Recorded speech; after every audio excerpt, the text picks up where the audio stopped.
Let's all go to the lobby. Let's all go to the lobby. Let's all go to the lobby to get ourselves a treat.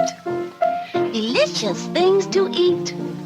The popcorn can't be beat. The sparkling drinks are just dandy. The chocolate bars and the candy. So let's all go to the lobby to get ourselves a treat.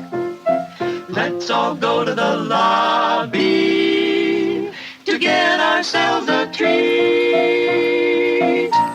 Welcome back to another episode of the Drive-In Review. This is C-Dog, and sitting next to me again is... Justin, Mr. TV. Mr. TV. You'll get used to it. Yes. You'll be going around being all Ron Burgundy, like, I'm Mr. TV. Yes, thank you. I'm a big deal. Yes. So this week we're going to talk about Clint Eastwood, and we've been excited about this one. So, yes. Very much so. So yeah, any new movies besides Clint Eastwood? Yeah, I recently watched The Accountant. With The Accountant 2 coming out, I wanted to see the first one, which I haven't seen yet. I do want to watch that one. I've seen pieces. Incredible movie. Absolutely. 8.5 easy. Nice. Maybe 9. It is really good. Okay. Extremely good. All right. Gosh, what have I seen? I watched Speak No Evil. Okay. It's not very new. I mean, it's newish. The one with James McAvoy in it. Very out there, I'm going to say. It's very wild, but very good. I would say 8.5 on that one, easy. Okay. I do recommend it because it's very out there. Like I said, it's intense. But yeah, Speak No Evil. Other than that, I've just been kicking back and watching old stuff. Oh yeah. Yeah. Just see whatever's on TV. Yep. So. Yep. But anyways, today we're talking about Clint Eastwood, and not just his movies, but particularly the ones that he's directed. Yes. Some that he's acted in as well as directing, but yes. So we'll get a little bit more into that later on.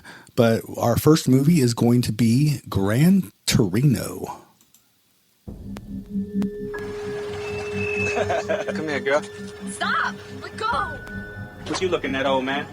Never knows how you come across somebody once in a while you shouldn't have messed with. That's me. Man, you crazy, man. Get out of here, man.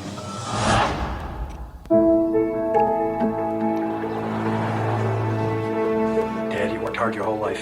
Maybe it's time you started thinking about taking it easier. These places are nothing like what you think they'd be. They're great.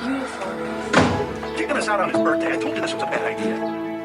What the hell these Chinese have to move in this neighborhood for?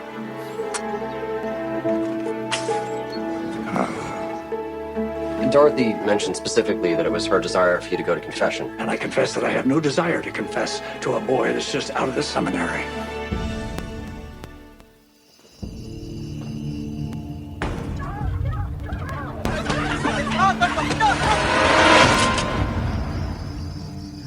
Get off my lawn. You better watch your back.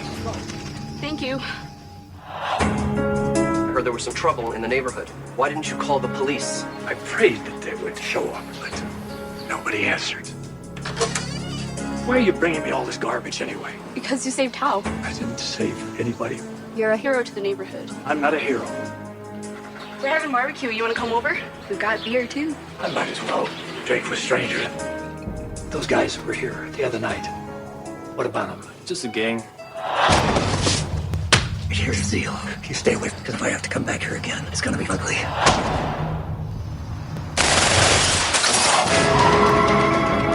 What was it like to kill a man? You don't want to know. Tao and Sue are never going to find peace in this world, as long as that gang's around. What are you going to do, Walt? Whatever it is, they won't have a chance.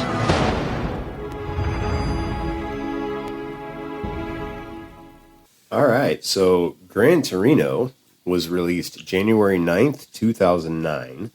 It was, as we said, directed by Clint Eastwood. Yes. It was produced by Bill Gerber and Robert Lorenz. Lorenz? It's got a Z on the end. Lorenz, yeah. Lorenz. Yeah. So I'd say it's Lorenz, not Right. Lorenz. It stars Clint Eastwood, B. Vang, Christopher Carley, Annie Herr, and Scott Eastwood is in this as well. Clint Eastwood's son. Yes. The music is done by Kyle Eastwood, which I looked, but I didn't see if they were any relation at all. Yeah, I didn't. Kyle. I didn't look it up. I didn't see that. Michael Stevens also did some of the music for it. If I'm not mistaken, I believe that is Clint Eastwood singing at the end. Yes. Though when the credits roll, that's Clint Eastwood singing, is it not? Yes. Yeah. It was shot on location in Highland Park, Michigan, in and around Highland Park, Michigan. It had a budget of $33 million. Do you think it flopped? Oh, hell no. No way. $270 million Wow. worldwide. Nice. Absolutely. IMDb gave this an 8.1 out of 10. Rotten Tomatoes gave this an 81% with a 90% audience rating. Letterboxd gave this a 3.8 out of 5. And I personally gave this an 8.5 out of 10. This is a damn good movie. Yes, and I agree. 8.5 out of 10. I mean, all around could get higher, but I mean, 8.5 is damn good. Yes, So. absolutely. Anything else? Nope, that's all I have for Gran Torino. All right. Well, I got some stuff. Cool. Yeah. What do you got? So Walt's dog, Daisy, did you know that's actually Clint Eastwood's family retriever? Is it really? Yeah. He used his own dog in the movie. That's very cool. You know, so, and then around 32 minutes into the movie, Clint's son, Scott Eastwood, as you mentioned, appeared in this movie as Trey. He is credited under his birth name, Scott Reeves. Okay. Scott wasn't really publicly acknowledged until 2006, hence the name. Yes. Writers Nick Skink, I'm gonna say Skink. Nick Skink and Dave Johansson knew some of the Humungs near the steel mill. I can't fucking read. Where they worked at. They wrote the script on pieces of paper during lunch breaks. That's really interesting. Yeah. During lunch breaks. During lunch breaks. So, I mean, Walt says a total of 53 insults in this movie, which, I mean, that's cool. Only 53? Only 53. I'm surprised. Clint Eastwood encouraged the Hmong actors to ad-lib in Hmong, in their own language. So he had no idea what the hell they were saying. That's awful brave. Yeah. In terms of box office, this movie is the most successful Clint Eastwood movie ever, both in the U.S. and the UK, but not with inflation. Taking inflation into account, his most successful movies are Every Which Way But Loose from 1978 and Every Which Way You Can, the sequel, in 1980. Both great movies. Yes. Yeah. Right Turn Clyde. Yes. Clint Eastwood's character's name, Walt Kowalski, is the real name of legendary wrestler Walter Killer Kowalski. Clint Eastwood's character is a Korean War veteran, which he has played in other movies, such as Heartbreak Ridge from 1986 and Absolute Power from 1997. In real life, the actor's penchant for dropping ambiguous Korean War references is considered audacious by those who know him, because for his entire stint in the Army, he was a lifeguard at the post swimming pool at Fort Ord, California. He was a lifeguard? Yeah, he was a lifeguard. He never set foot in South Korea. So that's pretty funny. Right.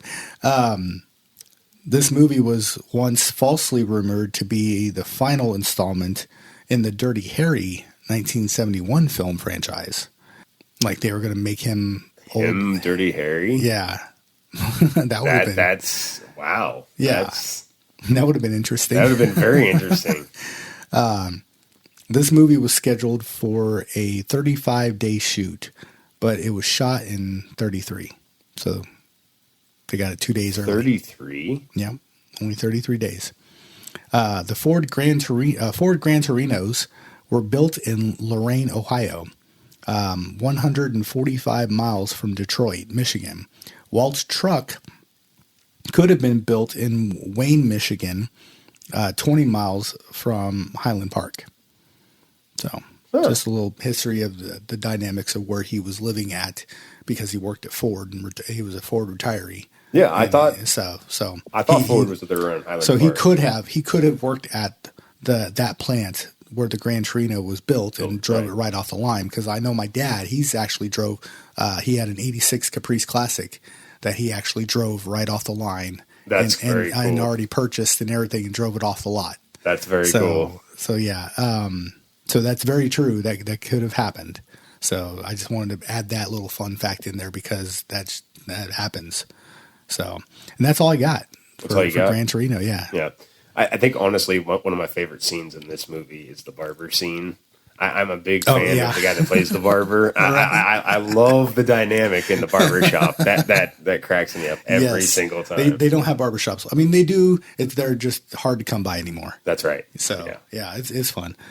All right. Do you know what time it is? What time is it, Court? You know what time it is?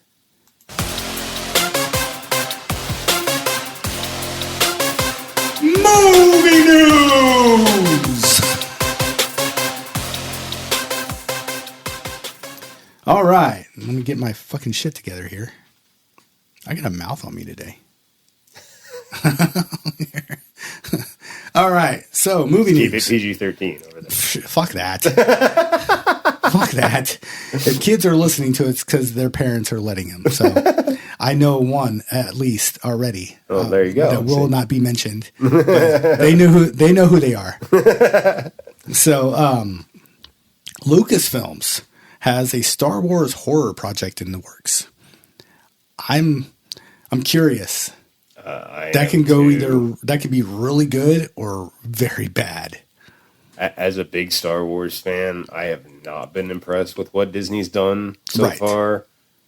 There's very little that they have done that has impressed me. So they got to come up with something great if they're going to try to do that. Yeah, I mean they've already got it. Like I said, it's in the works, so they've got a plan. But I just don't know where. I don't know where they're going to go with it. What is the premise? It's horror. It's a horror project. A Star Wars horror movie. So what? Darth Maul comes back in two halves and tries to kill people, right? What are we doing here? Yeah, I mean, it's already a sci-fi. So you're gonna have sci-fi horror. Like what? I mean, it's gonna be interesting. I guess we'll just have to wait and see. But I just wanted to point out that it's happening. It's in the works. Okay. So for all the Star Wars fans out there that are making fun. I personally think Darth Maul was the scariest villain they had on there. Yeah, he's the most wicked looking. So not to get nerdy or anything, but I guess I don't follow the comics or the cartoons or anything like that. But I just found out that Jar Jar Binks is now a Sith Lord. He's a Sith. No, Jar Jar Binks went to the dark side. No, that's a fan theory. That's a fan theory. That's a fan theory. Okay, well they have it on Fortnite. I guess. Oh, do they? Yeah, his character, Jar Jar, the Sith Jar Jar. Well, then maybe I'm just really out of the loop because that was always just a fan theory. Yeah, I don't know. But yeah, my son was like raving over it and everything because he was trying to get the Jar Jar Sith. And I'm like, wait a minute, Darth Jar Jar? What? Jar Jar can't walk and chew gum at the same time. Can you imagine, though? No. That would be a terrible. Misa join dark side. No. Come on. There can only be one Sith. If you follow the lore, see, you're going to get me off on Bad Wiener Day. Well, okay, I don't mean a Sith. He's not. I mean, okay, I know. Well, he's Darth. Yeah, he's Darth, but he's part of the Sith. Darth Jar Jar. Yeah, the Sith is he's Darth Jar Jar. Okay. Yeah, he's on the dark side now. Okay. Right.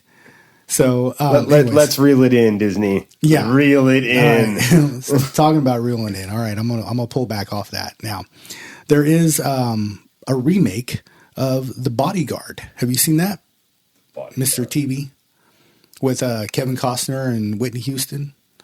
No, I have not seen that. Damn good movie, but they are remaking it It's in the works at Warner Brothers right now. So I got that confused with the Tuxedo with Jackie Chan. No, completely different, different movie. Totally different movie. Yeah, it's a classic. I personally think they shouldn't touch it, but I mean they're going to. So we'll see. A Minecraft sequel. Minecraft's getting ready to come out tomorrow, on the 13th. Yeah, that's tomorrow. For streaming, so it'll be available digital. What platforms are you aware? I think Amazon. Amazon. Yeah. I'll say that's normally who gets it first. I think. Yeah. It's usually Amazon first. But yeah, it's going to be available on Amazon, and then there's already a sequel being developed for the movie. So okay, we'll have that to look forward to. More chicken jockeys, I guess. I'm about to say my son's already singing the Lava Chicken song. He is obsessed with the Lava Chicken song. Another sequel that's in the works that I don't think needs to happen. Guy Ritchie is in talks to direct Roadhouse 2. No. No. The original remake didn't need to happen. Who are they going to have? I mean, what UFC fighter are they going to have now fighting against him? Chuck Liddell. Old Chuck Liddell is going to come back in there. I mean, they had McGregor. That, I mean, he was like a freaking coked up Popeye. You know, basically, just it was too much. Bring Hulk Hogan in there. Oh God! Listen here, brother. Okay, and then Tim Allen came out and confirmed that Woody and Buzz will reunite in Toy Story 5. And you can see that in theaters June 19th, 2026. There was talks that, you know, because in 4, Woody went off and I thought they already confirmed that. And everything. Were they talking about dropping it? I thought they already confirmed that. Yeah, they was going back and forth. Oh, were they? Yeah. Okay. So he just wanted to confirm, yes, they will reunite in the movie. Okay. So, and from what I've read and everything, this is going to be the final installment. 5 will be it. They're going to close it out. Finally. They could have closed it out. They could have closed it out then too, but yeah. Toys got to stick together, I guess. I was never a fan of 3. 3 was super dark. 3 was weird. It was dark. It didn't need to happen. 4, I think was okay. It could have been done better. I don't know. I feel like the toys need to wind back up in Andy's family. I feel like what happened in 4 should have happened in 2.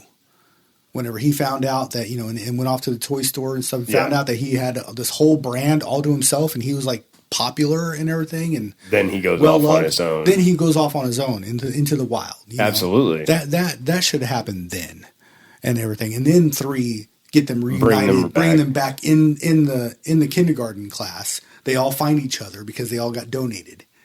So that would have been interesting. You know, listen to me. I'm making up a fucking script already. Well, no, I still feel like they need to come back to Andy's family. Yes. The toys need to wind up back in Andy's family for it to be poetically right. Yeah, just come full circle. I'm glad that they went to Bonnie or whatever the neighbors. Yeah, it was Bonnie. Yeah, Bonnie. Yeah, Bonnie. Bonnie. I had to think for a minute. I think in this one, what should happen, I don't know the plot or anything. They're keeping that under wraps. It's Disney. So, you know, we don't know anything. But I think what should happen to make it full circle is that Andy has a kid now and a family of his own. Yeah. And moves into his parents' house. Yeah.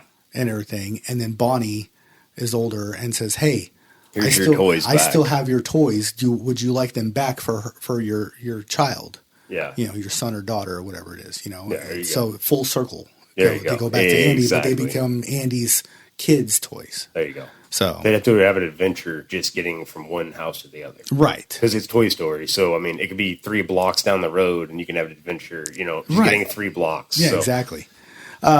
Stephen King's classic story, Christine, is revving up for a Blumhouse remake. With the advancements in filming today compared to the 80s, King's novel will be seen again with more modern filmmaking techniques that can resurrect the famous Plymouth in all its glory. So that'll be interesting. Yeah. I'd like to see it with different graphics, better graphics and stuff like that. I just hope they don't CGI too much of it. No. Keep it simple. Keep it the right way. Michael Bay. We're talking about Michael Bay. He is attached to direct Universal's movie adaptation of Sega's iconic arcade game Outrun. Did you ever play that when you was a kid? No, not Outrun. It's basically I outran a lot of stuff on Sonic. Yeah. Have you ever played Driver on? Yes, I so have. It's kind of played like Driver. that. It's kind of like Driver or Cruising. It's just a driving game basically. Okay. So I don't know where they're going to go with this, what storyline they're going to go, but it's going to be interesting to see that happening. Sydney Sweeney is on board to produce the movie. Okay. She's becoming like the modern day Marilyn Monroe in Hollywood, because I hear Sydney Sweeney everything these days, which is okay. I mean, I have nothing against her. So Jason Rothwell is writing the screenplay, though plot details are under wraps for now. Also, a reboot of 1998 slasher horror Urban Legend is in the works at Sony. Ooh. From the producer of Until Dawn, which I'm been wanting to see that. I haven't seen that. So I haven't played the game. I've watched my kids play the game, and it's dark. Is it? Yeah, it's really good. Is that the jumpy game? Yes. Okay. Yeah, it's really good. So I'm looking forward to it. I think that would be good to have a new rendition of. I mean, Urban Legend was good, but to have a remake done, that would be good. Out of all of the remakes they're doing, that would be a good one to do. Right. Like, there's a lot of these we do not need. Yeah. We don't need to know what they did last summer again and again and again. Hey. Easy now. Easy now. The cheesiness of those is dear to my heart. Speaking of Guy Ritchie, him and John Krasinski and Natalie Portman are mixing Indiana Jones and National Treasure in a new streaming film titled Fountain of Youth. That looks really good, actually. Yes. It's releasing to streaming on May 23rd. And is that Netflix or is that Amazon? That will be Amazon. Okay. So, yeah, May 23rd on Amazon. So I'm looking forward to it. Yeah, I am too. And then last but not least, Henry Cavill announced that Voltron has wrapped up filming in Australia. Did you know they were making a Voltron movie? I think you guys had mentioned it once before. Yeah, I mentioned it in passing. The filming is done, and they just released the teaser trailer online. Okay. So it doesn't really give away too much. I've watched the teaser. So it doesn't really tell much. It's not even a teaser, really. It's just like, ooh, graphics. Okay. That's like the new Knives Out teaser. All it just says it's just the new Knives Out mystery. It really kind of gives Transformers vibe to it, which is okay with me. I like the graphics that they did for the Transformers movies. Yeah. So to form the lions into that, and any of you Gen Zs, you millennials and Gen Xs know what Voltron is. That was our Power Rangers, okay? So for you young kids out there. That's what I grew up with was Power Rangers. Yeah, so who the hell is Voltron? Okay, so Voltron, it was these 5 pilots that were teamed up together to pilot these robots, the robot lions, to form a much bigger robot to fight off alien monsters that were coming to Earth. Much like the Zords. Yes. Yeah. So it was literally our version. Power Rangers. It was that's where Power Rangers got the idea from, was they stole it from Voltron. Gotcha. So yeah. So we're gonna have a Voltron movie next year. Okay. So I'm looking forward to that. Yeah.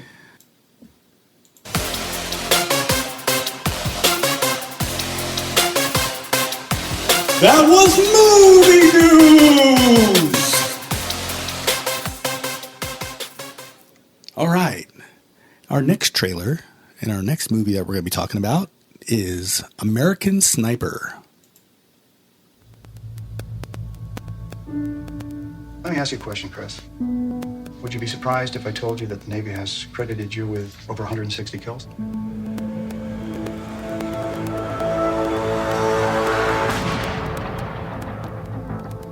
Do you ever think that we might have seen things or done some things over there that you wish you hadn't? Oh, that's not me, no.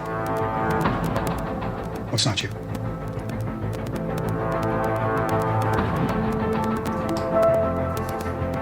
I don't tell you enough. I'm so proud of you. You're such a great father. So you're not worried about what might happen?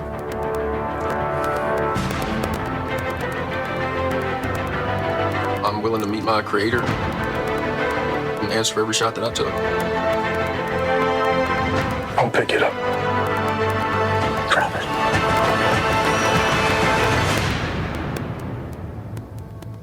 So what, are you in Germany or where? I'm stateside. You're home? What are you doing? I guess I just needed a minute.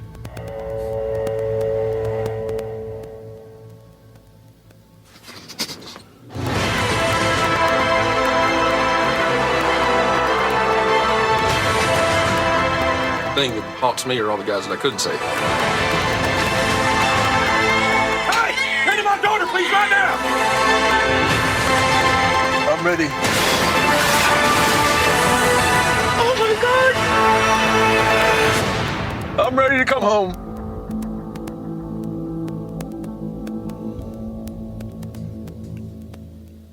All right, so American Sniper is about Navy SEAL sniper Chris Kyle's pinpoint accuracy saves countless lives on the battlefield and turns him into a legend. Back home with his family after 4 tours of duty, however, Chris finds that it is the war he can't leave behind. You said duty. Duty. We already know this was directed by Clint Eastwood. This was produced by Clint Eastwood, as well as Bradley Cooper, Andrew Lazar, and Peter Morgan. Okay. It stars Bradley Cooper, Sienna Miller, Kyle Gallner, and Luke Grimes. The music, there was not actually a composer. There was a music department of 20 plus people. Wow. It was a lot of people. It was a lot of mixing. They Dewey Coxed it, didn't they? Yeah, it was a lot. 50 didgeridoos. Yes. The didgeridoos were everywhere. No, right. it was a lot of mixing. From what I can see, it's just a lot of audio from wartime audio. Yeah. It was shot in Los Angeles, California. It had a budget of $58.8 million. Do you think it flopped? No. No way. Yeah, $350 million is what it grossed. Nice. IMDb gave this a 7.3 out of 10. Rotten Tomatoes gave it a 72% with an 84% audience rating. Letterboxd gave it a 3.4 out of 5. And I gave this one a 6.5 out of 10. I gave it 9. I went the other way with it. Yes. Excellent movie. Clint Eastwood is a phenomenal director. He really is. We all know that. The realism of the film is spot on. Very, very realistic. Yes, and just you really you feel the characters. You really do. Yes. Both bad and good parts of each character. That's why I gave it a 9, because of that aspect alone. Yeah. I gave it a 6.5 out of 10. There was somewhat of a disconnect for me. I feel like it was had some static there. Yes. Some feedback going on there. Sorry about that. There was a disconnect for me on that. The war aspect and the home aspect were two very different aspects. Yes. So it was a very well done movie. Yeah. It was a very rough movie. It was very rough to watch. Yes. And there was parts of it that, it literally put tears in my eyes, because I was just like, oh my God, like the shit that he went through and what he put his family through. It was surreal. That's Absolutely. Why, Absolutely. And again, that was my reason of giving it a higher rating and stuff. Chris Kyle put his personal life aside. He was an American hero. He was an American hero. He was a very skilled sharpshooter, and one of the best today. No one has ever beat his record or anything, and may never be anybody as good as he was at his job, and what he was trained to do. He absolutely saved countless lives. Yes, with the sacrifice of his family. Yes, of course. So, and I get your disconnect and everything, and that's what I don't want to go off on Bad Wiener Day. I just want to let the people know, when we review movies, it's very hard to disassociate personal aspects from personal feelings and tastes from the and movies. Likes and dislikes. So you really have to put blinders on and think with an open mind. If you didn't know any history about this guy and you just went to the movies blindly and just seen this movie because it was Clint Eastwood and you like Clint Eastwood movies, would your opinion have changed? Or just because he did such a good job portraying that character, you still didn't feel disconnected from it, right? I think Bradley Cooper does a phenomenal job Yeah. of portraying Chris Kyle. Let me make that very clear. I mean, you hear recordings of Chris Kyle phenomenal and Bradley Cooper together, it sounds sync. He even looks very much like Yes. Chris Kyle in this movie. Yes. But that's what, when we give ratings like that, that's why it's such a wide margin, is because, we're being honest, Yes. and everything, but we're trying to be honest but yet truthful. It's a very good movie. It's a good movie. Regardless, anything above a 5 is a very good movie. Whether we rate it higher or not, that's going to be up to our personal opinions on if we would, that's why I added the pick it or kick it segment, is so people know, we might have rated it high, but it's not going to be one that we're going to keep. So we recommend you watching it, but it might not be tasteful to your taste, To your specific right. Yeah. So style.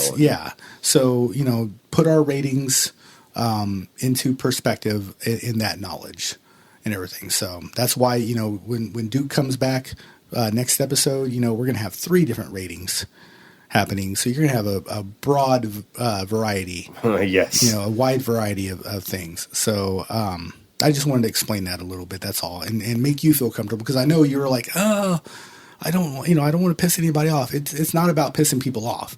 It's about being true to the director, to the movie aspect of it and everything, plus your personal opinion, because that's what we're doing this for. Yes. We're not doing it to please them, and no offense, people, but you're listeners, so you listen to us. If we say, hey, that's a great movie, you're going to be like, oh, hey, Drive-In Review said that's a great movie. You go to watch it, that movie really sucked. Well, guess who's responsible? Yeah, that's our fault. That's our fault, because we didn't rate it correctly. So, absolutely. So we're giving you a wider aspect. I liked the movie.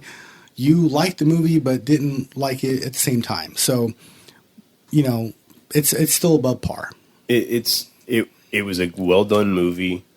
Still recommend to watch it. Still if recommend. You haven't seen it. Yeah, I would recommend watching it. Yes.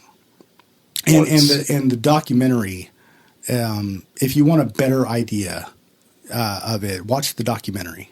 Yes. And everything, because that goes into more detail, so you can better experience what was going on that the movie did not, because it wasn't all told and Yes. everything. It was based on his life and everything. So yeah. Anyways, you got anything else, or is that it? No. I feel like I went on. I detoured a little bit, so I want to try and reel myself back here. I don't know if I did the release date, and if I did, if I didn't, it's January 16th of 2015. Okay. So this movie was actually older than I thought. I didn't realize this movie was 10 years old. So Right. I'm surprised by that. Yeah, that's okay. We're about to review movies that are way older than that. I know. I just when we were discussing it, and we were discussing American Sniper, I To me, that movie is still fresh. Maybe I'm just living in the past, which is probably true. It's fresh to you because you've seen it for the first time.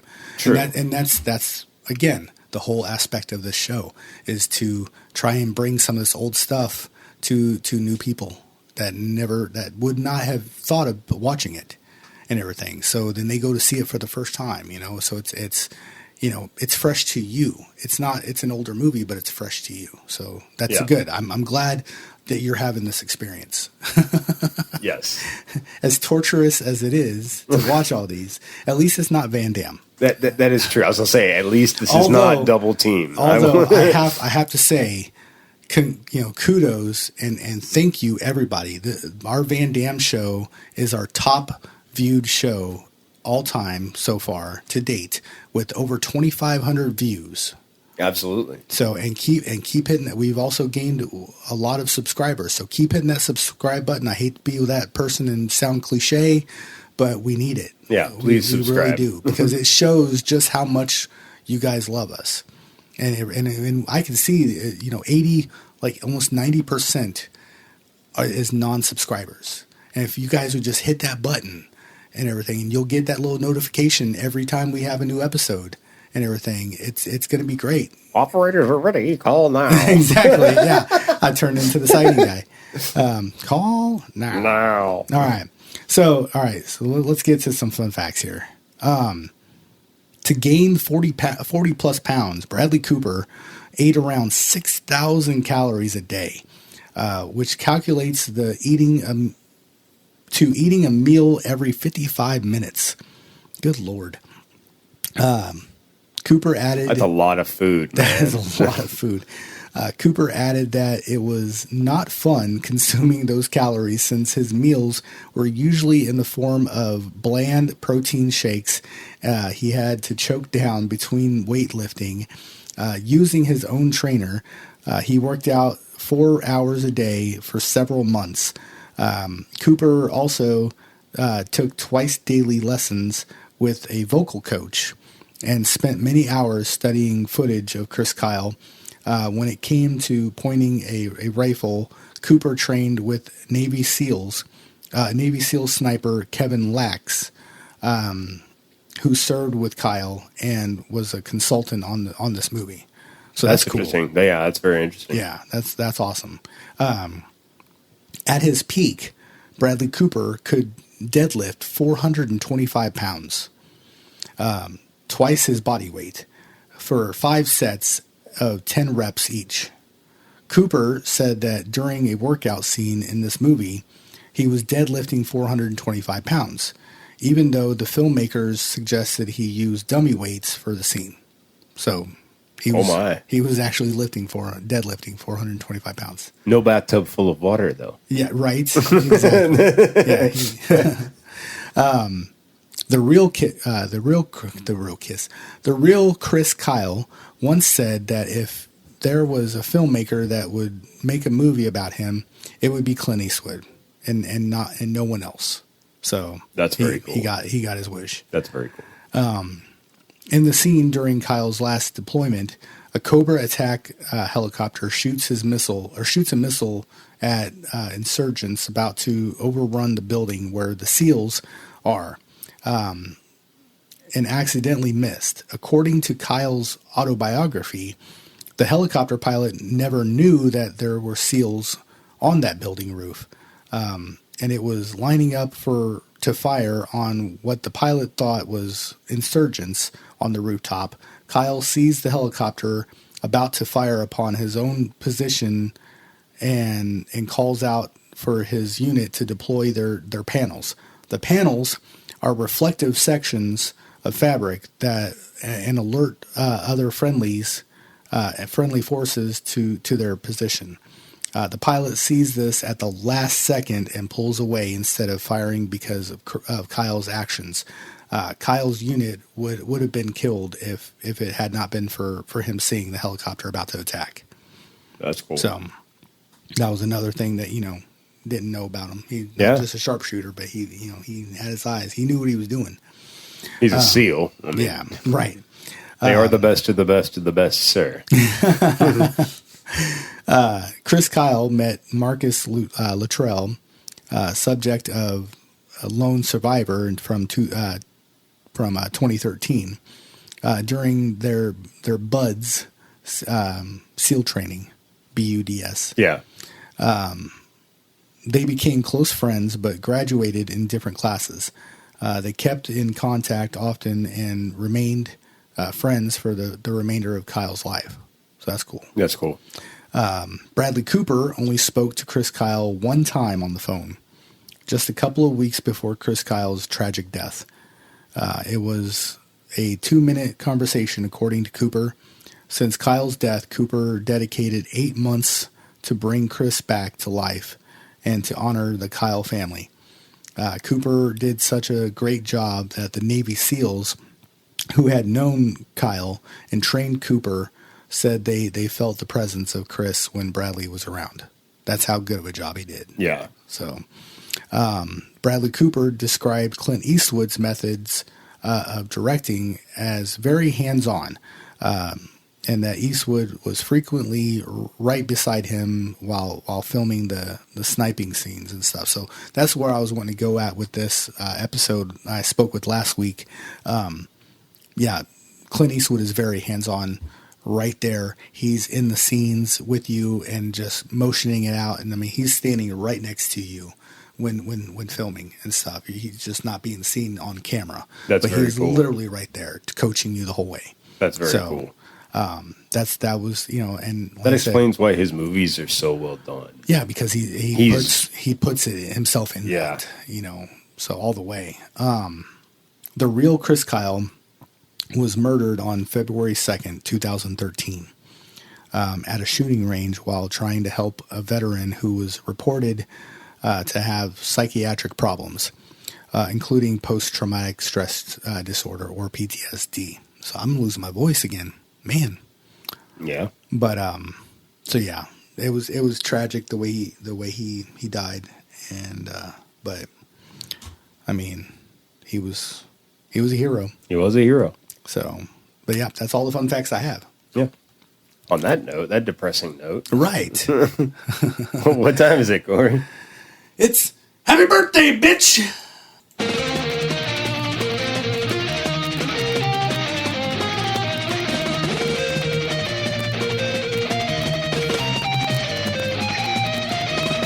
All right, every asshole has a birthday, and these are those assholes. On May 3rd, James Brown would have been 92. I was going to do it. Wow! Right? On May 4th, Audrey Hepburn would have been 96. Will Arnett turned 55. Paul Gleason would have been 86. You know who Paul Gleason is? Jackie Gleason's dad? I don't know, no. You ever seen The Breakfast Club?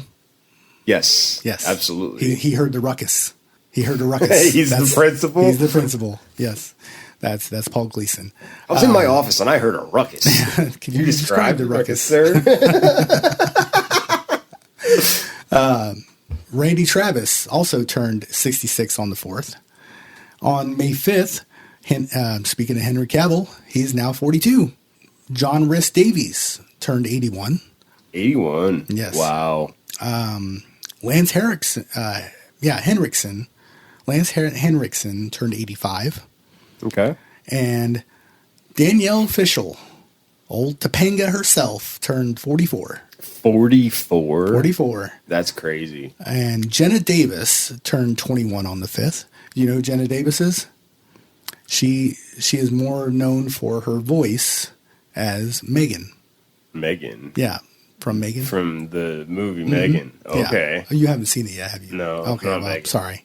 Yes, Jenna Davis does the voice. Does the voice. Yes. Okay. So, on May 6th, we have George Clooney turning 64. 64? Yes. Naomi Scott turned 32. 32.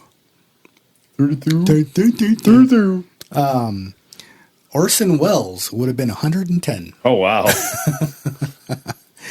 And Sadie Sadler turned 19 on May 6th. Sadie Sadler. Yeah, Sandler. Sandler. Yeah, Sadie Sandler. Sandler. Yeah. Adam Sandler's Adam daughter. Sandler's daughter? Yes, she turned 19. 19. Yep. On May 7th, we had Amy Heckerling turned 71. We've talking about her quite a few bits on this show. Does that ring a bell? No. No? No. Okay, then. We're just going to move on. A swing and a miss. Where's the word?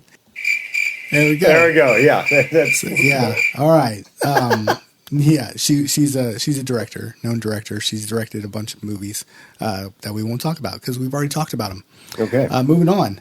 Brecken Meyer turned 51. Okay. You know who that is? The name rings a bell. He was in Rat Race. Okay.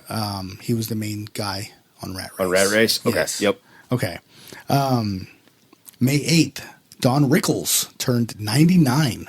99. He's still kicking. Wow. So he's one up on, I think he's one up on Dick Van Dyke, I think. Nah, I thought Dick Van Dyke turned 99 this year. He might have. Yeah, he might have. Also on May 8th, Stephen Amell turned 44. Do you know who that is, Mr. TV? That was Arrow. That was Green Arrow. He played the Green Arrow. In the show Arrow? Yes. Yep. And he also played Casey Jones in Teenage Mutant Ninja Turtles Out of the Shadows. Okay. Yeah. On May 9th, Rosario Dawson turned 46, and Billy Joel turned 76. Dick Van Dyke is 99. He is 99? Okay. December 13th of 25. Oh, okay. So this year, he'll Dick be Van 99. Dyke, this year, Dick Van Dyke will be 100 years old. 100? He is 99 years old. Okay. December 13th of 1925 was the day he was born. All right. So this year being 25, he will be 100 years old. Cross our fingers he makes Man, oh man. Talk about a legend. Right. But yeah, Billy Joel turned 76 on May 9th. The old piano man there. Yes. And then on May 10th, we have Fred Astaire. He would have been 126. 126. Yeah. Good old Fred Astaire. May 11th, we have Sabrina Carpenter, who turned 26. And Tim Blake Nelson turned 61. Care for some gopher? Teeth, Tammy. Teeth. And then Jeffrey Donovan turned 57. Today, May 12th, you was talking about this movie, Rami Malek. Yes. Turned 44 today. Did he? Yep. And also, Emilio Estevez turned 63. Okay. Speaking of the Breakfast Club. Right. Bing Rames turned 66. I can't believe he's 66. Jeez, I know. That's old. Gabriel Byrne turned 75. Did he really? Yep. Jason Biggs turned 47 today. Old American Pie himself. I was to say, that's Jim. Yeah. That's Jim. Katharine Hepburn would have been 118 today. Samantha Mathis is 55. Does that name ring a bell? Samantha Mathis? The name rings a bell. So she was in Broken Arrow with Christian Slater, and then she was also Princess Daisy in the 1993 version of Super Mario Brothers. Okay. Yeah. Okay. Stephen Baldwin turned 59 today. One of the 85 Baldwin brothers. We have a Baldwin birthday. And then Richard Reel, it turned 77. Come on. Name doesn't ring a bell, but I bet if I said something, you're going to know who it is. Probably. I've got this idea for a game, and it's a jump to conclusions. Yes. Yes. My jump to conclusions guy. Yes. That's Richard Reel, and he is now 77. What the hell is wrong with you people? I'm a people person.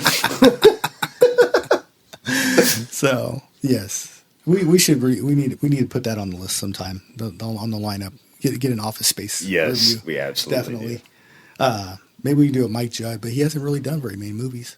Office Space, Beavis and Butthead. And if you're listening out there, Mike Judge, I know you're rebooting King of the Hill.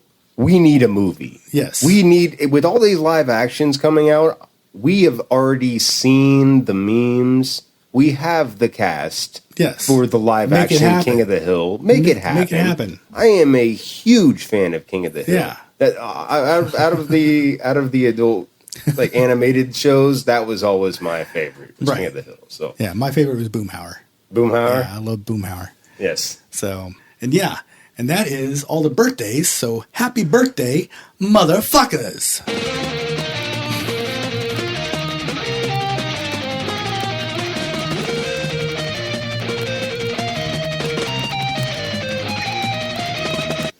All right, let's get to kicking some ass. And by ass, I mean, let's talk about the mule. Yes.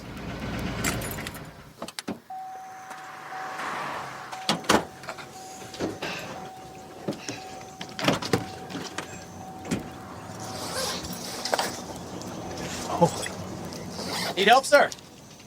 Oh, officer, hi. You need help? No, I'm fine, thank you. What do you got there? Pecans. I'm delivering pecans to my niece. Pecans? Yeah, pecans. She makes the worst pecan pie you've ever tasted. I feel sorry for her husband, and I feel sorry for the pecans, too.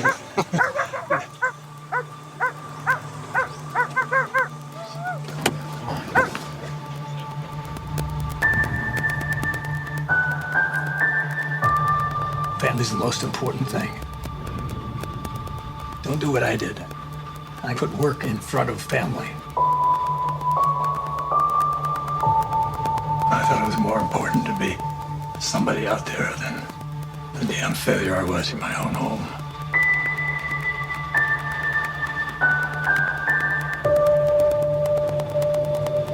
I was a terrible father. Terrible husband. Blew my chance.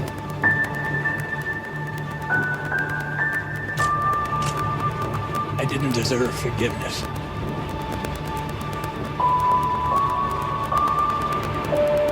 This is the last one. So help me God. This is the last one.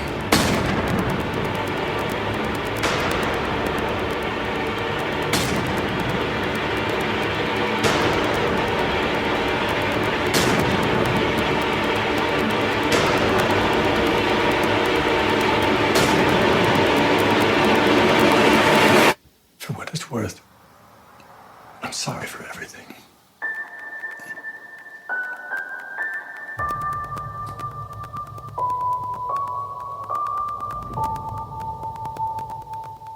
I need to apologize because I don't know what's going on with the volume, but it's very clippy on my end. I don't know if you're hearing it on your end. Yeah, I'm getting some clipping. It's very, very chattery. So I apologize about that. We'll try and get that fixed next week. And I do want to point out, he said pecans and pecans. So it can be said both. He said it almost in like one phrase. Did you get that? I did catch that. Yes. All right, go ahead. If you're talking about the pie, it's pecan pie. Yes. So, talking about the nut, it's a pecan. Right. That's how you tell the difference. I don't even want any arguments about that. That's just the way it is. So, the mule is what we're discussing right now, though, and that is about a 90-year-old Easy. That's okay. Go ahead. Let's try that again. All right. A 90-year-old horticulturalist. That's a lot. And there we go. And Korean War veteran turns drug mule for the Mexican cartel. This one was produced by Clint Eastwood as well as Dan. I love this dude's last name, Friedkin. Friedkin. Friedkin. Right. If it's not Friedkin, it's Friedkin. And either way, yeah, Dan Freakin, or if it's Friedkin. FR, it's Friedkin. We're gonna go. We're gonna go Friedkin. We're gonna go Friedkin. That sounds funny. So, and we're all about funny. So, yes. It's freaking Friedkin. Yeah. If Mr. Friedkin, if we're mispronouncing your name, we're freaking sorry. We're freaking sorry. It stars Clint Eastwood, Bradley Cooper, and Lawrence Fishburne. The music was by Arturo Sandoval. It was shot in and around Augusta, Georgia. Okay. So, though it looks like he was traveling thousands upon thousands of miles, or however many miles it was not that far. Apparently. Okay. I don't really think Augusta's that big. Right. But the budget was $50 million for this. Do you think this was a flop? No. No. This one got 174 million. Nice. So, IMDb gave this a 7 out of 10. Rotten Tomatoes gave this a 70% with a 66 audience percent rating. Okay. Letterboxd gave it a 3.3 out of 5. And I gave this one 7 out of 10. Okay. I really liked this movie. The suspense was really there. Yes. The only part of this movie that made me give it a 7 out of 10 and not higher was the ending. Okay. While the ending, no spoilers. Right. Because I told you the same thing I'm about to say. Yeah. No spoilers. The ending is the most appropriate, yet it's very unexpected. It's unexpected. I wouldn't say it's unsatisfying, but it's right. It's not the ending I was expecting, and not exactly the ending I wanted. It wasn't bad. No. It was appropriate. Right. It's very appropriate. Right. So prepare yourself for the ending. Just prepare yourself. You're going to be in shock. Yeah. The ending is not what I expected. I agree. I gave it a step higher. I gave it an 8 out of 10. Okay. Yeah. So I do have some fun facts about this. Please do. So this movie was based on the New York Times article, the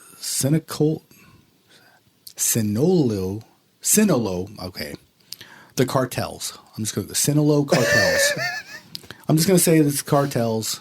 The drug cartels. Yeah, the drug cartels. 90-year-old drug mule by Sam Dolnick. So we got Friednick and we got Dolnick. Okay. Friedkin. Friedkin, yeah. Not Nick. Yeah. Sorry.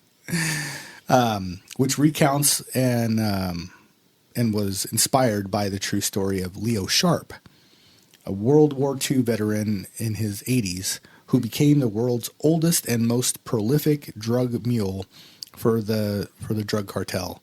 In this movie, however, this was changed to him being a Korean War vet, so the story could be set in 2017. Back to that whole Korean War thing. Yeah. My days as a lifeguard. That's right. Sorry, Clint. I mean, no. No disrespect. Thank you for your service. Yeah. Right. Andy Garcia was ready to accept any role in order to do a movie with Clint Eastwood. He was a huge fan, never worked with him all these years. Really? Yeah, so he finally got on board. This film was based on the true story of Leo Tata Sharp, a fellow who spent 10 years as a mule for the drug cartel, the most powerful drug trafficking ring in the world. Rather than strictly running from El Paso to Chicago, as depicted in the film, Tata primarily moved the drugs from safe houses in Arizona and delivered them to locations in Detroit, Boston, as well as Chicago. He also transported cash for the cartel as well. So, a little bit more detail. Yeah. Between February and June 2011, Leo Tata Sharp's runs to Detroit alone amounted to a whopping 1,146 kilos of cocaine, 1.25 tons of the stuff. Jesus.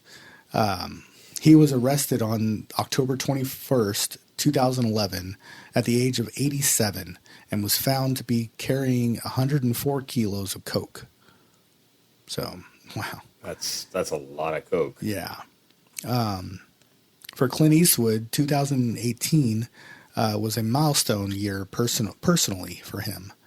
On January 31st, his great-granddaughter, Penelope, was born. On September 16th, his grandson, Titan, was born. On November 3rd, his ex-partner and the love of his life, Sandra Locke, died on what would have been his uncle Melvin's 112th birthday. Oh, wow. Ouch. Yeah. And on December 10th, his daughter, Lori Murray, was publicly acknowledged for the first time ever. So she went by something else, but now she goes by Lori Eastwood. So Right. Clint Eastwood's 47th starring role was this movie. 47 movies. 47. This was the second collaboration between Clint Eastwood and Bradley Cooper after American Sniper from 2014.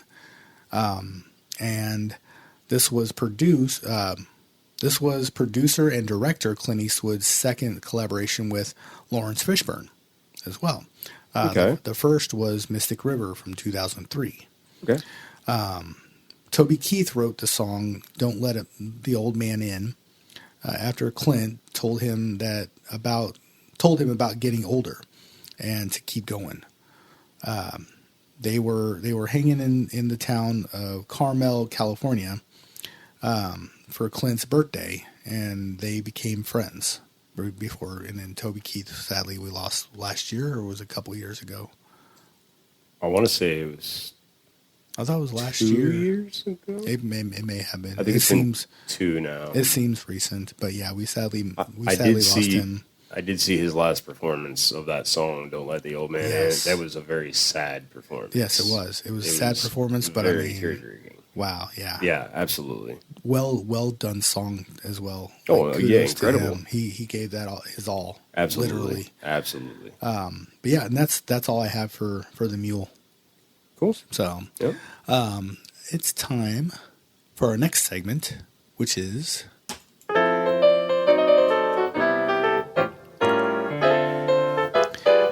movie trivia.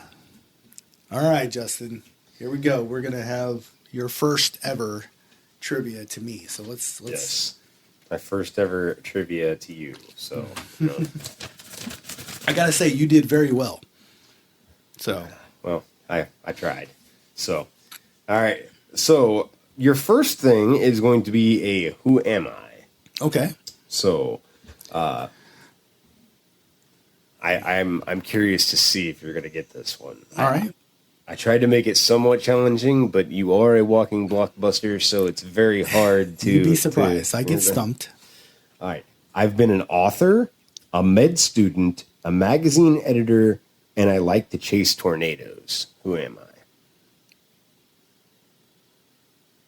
Okay. Bill Paxton. No. Helen Hunt. No. Then I don't know. Oh, yes, I do. Because it's got to be the one of the Twister guys. Because he likes chasing tornadoes. So I'm going to say it was Philip Seymour Hoffman. Yes. You are correct on that one. Oh, damn. There we go. There you go. Right answer. Played an author in Capote. Okay. Played a med student in Patch Adams. Patch Adams. I thought you were talking about like real life. No. Okay, so yeah, okay. All right. Now I get the reference. Played a magazine editor in Almost Famous. Yes. Because he ran the magazine. Right. And he was in... Yeah, he was Dusty. Twister. Come on. He was Dusty. Yeah. So yeah. See, I wasn't sure. I knew you stumped me until the Twisters. Well, yeah. Well, you stumped me because I was thinking you were going like real life. This is like their real life stuff. Oh, I wasn't thinking my own shit. It's a movie podcast. I'm going with movie roles. I know. I should have. I should have thought. I didn't. It's okay. You got me. So there we go. I mean, I got it at the end, but it took 3 tries. So. There you go. 3 strikes. Right. All right, go ahead. What's the next one? Okay, so that was my "Who am I?" So I decided to borrow what you did last week for me. I will get more creative as the time goes on. That's fine. So I have 3 actors and 3 actresses. And okay, so we're doing the grossing one. The right? grossing thing again. Okay. Yes, and I have 3 movies for each. You need to tell me which of these from most to least. Okay. That's the way we'll do it. All right. From number 1 to number 3. So your first actor is Will Ferrell. All right. Okay. So the 3 movies that you have are, and these are in no particular order, by the way. Right. Anchorman. I'm kind of a big deal. Elf. Okay. And Old School. Ooh. I mean, all 3 of them did good. All right. Most to least. What made the most money? I'm going to go, gosh. I'm not going to say it's Old School. So I'm going to go Elf, then Anchorman, then Old School. Oh my gosh. Okay. Yeah, you that was got tough. right. That was tough. How close was it? So actually, Elf blew the other 2 out of the water. Okay. Yeah. I kind of figured that. I was Elf, like, well, Anchorman was really good, though. So I was like, Elf could have been. Grossed $230 million. Okay. Wow. No. That's a disappointment. We can discuss my feelings on Elf on a different episode, but that's a disappointment. People, come on. He made $230 million. $230 million on being a 4-year-old for 2 hours. Oh. Anyway, we'll off my tangent. Anchorman got $90 million, $90.7 million. That's shocking. I was also shocked about that. Old School, I was also shocked by this, only grossed $87 million. It's not bad, but it's not for everybody. It's not for everybody, but it's got a lot of it's definitely people a cult in classic. there. They're absolutely cult classic. Yes. So I wondered if some of these cult classics would throw you off a little bit. It's difficult. Okay. So all right, what's the next one? So your second actor is going to be Daniel Day-Lewis. Ooh, all right. So that's going to be tough. Gangs of New York is your first movie. Have you seen Gangs of New York? I've seen it several times. Okay. Excellent movie. Well, when it comes to gangster and mobster movies, Corey, your repertoire is not quite as deep as mine. Okay. So. Let's go. Dial it down a little bit now. All right. There Will Be Blood. Okay. And Lincoln. Oh, Jesus. He did such a good job at Lincoln. I don't think that did that well in the box office though. So I'm gonna go star-studded role. I'm gonna go Gangs in New York. I'm gonna go right in the order you said. Gangs in New York, There Will Be Blood, and then Lincoln. Oh. No, sir. Okay. So it is Lincoln first. What? $275 million. See, I haven't seen it. I just know he played the role well. I've seen bits and pieces of it. I just at the time when I was watching it, I got distracted. Insane. He plays an insanely good Lincoln. Oh yeah, he looks the part. On. Absolutely. Followed by Gangs of New York being number 2. Okay. 193 million. And There Will Be Blood, 76.4 million. Oh, wow. So I was way off. Yes. Wow. All right. There Will Be Blood is an incredible movie, though. Yeah. That's a great movie. Yeah. So. Okay, what's next? Speaking of... I'm 1 for 1. Yes. Speaking of your not entirely deep repertoire of mob movies, we have Matt Damon coming up for your third actor. Your 3 movies are The Departed. Okay, which I have not seen yet. You have not seen. All right. Good Will Hunting. Okay, excellent movie. And Saving Private Ryan. Ooh. Okay, I'm gonna go. Gosh. Okay, wait a minute. I can't go fanish on this. You cannot go fanish. You got to think box office. Yes, I'm gonna go Saving Private Ryan, then The Departed, and then Good Will Hunting. All right. Yeah. Wow, that was total guess, by the way. That was total guess? Total guess. Yes. So... mob movies I know are very popular. Yes, they are. Saving Private Ryan grossed $482 million worldwide. I believe it. I believe it too. That excellent movie. Incredible movie, yes. But even for its time, Right. that blows all kinds of stuff out of the water. Could you imagine right what that would be inflation-wise Oh, today? man. It followed, as you said, by The Departed. $291 million for The Departed. Again, you have not seen The Departed. It is incredible. Yeah. The twist at the end, I guarantee you, will leave even you with your mouth on the floor. Okay. So, followed by Good Will Hunting, making $225 million. I was actually surprised. Yeah. Even with The Departed being a Scorsese movie. Being a Scorsese movie and Robin and Williams. I thought Good Will Hunting was going to blow The Departed out of the water because of Robin Williams specifically. Right. So, and that's why I was trying not to go fanish with it. There you go. So, yeah, I was surprised by that one as well. All right, so, cool. So those are your two out of three. All there, right. Mr. Meatloaf. So you got 3 actresses now. Okay. So you went one more than me. I only did 5. You're giving me 1 extra.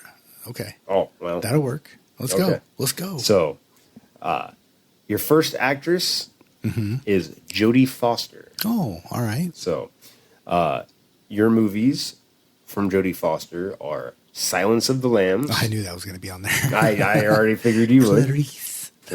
All right. Panic Room. Okay. With old Dwight Yoakam in there. Yeah. Put the hat back on, Dwight.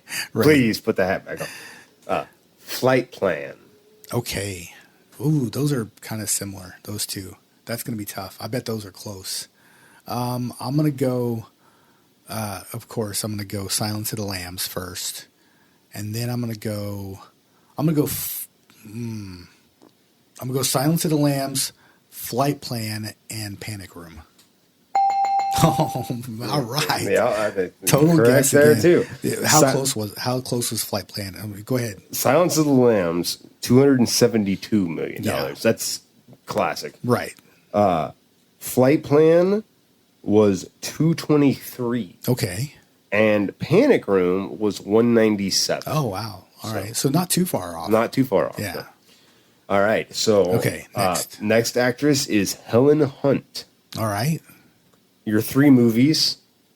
Of course you have Twister on there. Yeah, I'll say of course you have Twister on there. What Women Want. Okay, good movie. And Castaway. Oh, all right. Gosh, I know that one. I know that one made a lot of money. As much as Twister is one of my favorite movies, it did not outgross Castaway. So I'm going to go Castaway, number 1. Twister, and then What Women Want. Oh. Okay. You were actually wrong. You can't always get him right. Twister did outgross Castaway. Did it? It did. Okay. Twister was number 1 at $494 million. Wow. Castaway is number 2 at $429. Okay. And number 3 is What Women Want at $374. Wow. Yeah. Damn. All right. Those were that was good. That was a good decision because I was like, I don't know, because all good movies. Very good movies. Yes. Yes, very good movies. And then the final one is Jennifer Aniston. Okay. All right. So your Rachel? your 3 movies, yes. I can actually put other than Jodie Foster, I think I can almost put No. But I can almost put most of these. Well, Daniel Day-Lewis probably not too. I can almost put all of them in a TV show, but almost. Let's see here, Jennifer Aniston. So your 3 are, and you have to keep your opinion out of this. Remember, it's box office. Okay. We're the Millers. Yes. The Breakup.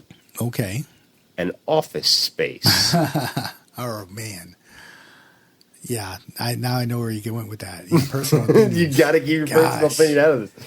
So yeah, Office Space is more cult classic, I think. So it didn't do. I don't think it did very well. What was the other 2 again? We're the Millers and The Breakup. I'm gonna go in that order. I'm gonna go We're the Millers. That movie was hilarious. The Breakup, good one. And then Office Space. Oh, right. Yes. So We're the Millers got $269 million. Nice. The Breakup, which I am not a fan of, by the way, at all. That's the one with her and Vince Vaughn. Vince right? Vaughn. Yeah. It was I saw it a long time ago, and somebody told me I needed to rewatch it because it wasn't as bad as I remembered, and I rewatched it, and it was as bad as I remembered. It was mediocre. I am not a fan of that right. movie. However, it did gross $205 million. Okay. So, the saddest member on this entire list, one of my personal favorite movies, Office Space. Care to take a guess at what this poor guy grossed? Mike Judge is he's not a good movie guy. He needs to stick to TV. But even you will agree, this is you have a love for this movie. I'm gonna say, because I love bombs. I actually liked Super Mario Brothers. As terrible of a movie as it was, I still like it. I'm gonna say it didn't even gross 100. No, it didn't. No. Did it gross 50 at least? No. What? How much did it gross? $10 million. Oh my God! I bet he went bottoms up. I didn't even round on that guy. That was $10 million. I don't even want to know what the budget was. $10 million. He's probably upside down on that one. Damn, that's such a good movie. Yeah.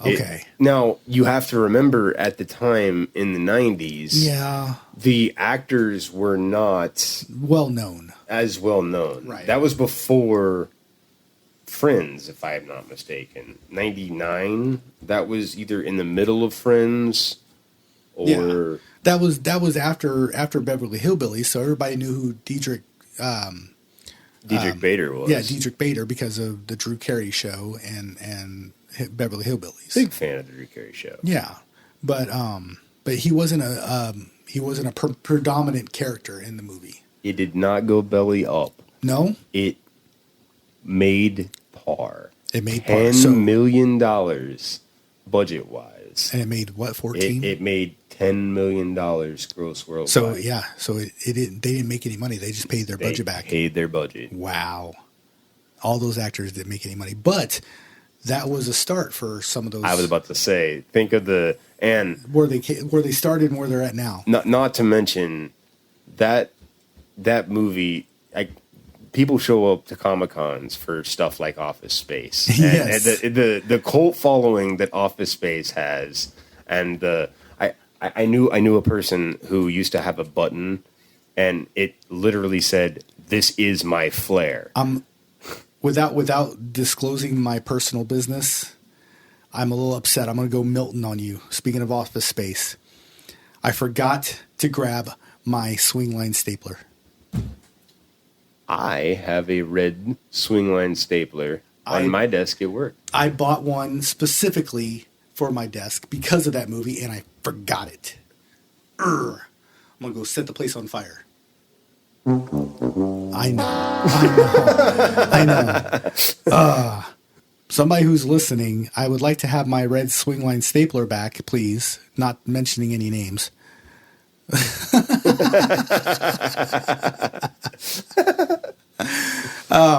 All right. So is that? So that's it. That's what I have. That was for good. Movie trivia. That was good. I surprised myself on that one, actually. Yeah, you didn't do nearly as poorly as you thought. Guessing gets you so far. Yes, I understand. If you don't know the right answer, guess away. And out of all of those movies, there's only 2 that I have not seen, right? Believe it or not. So right.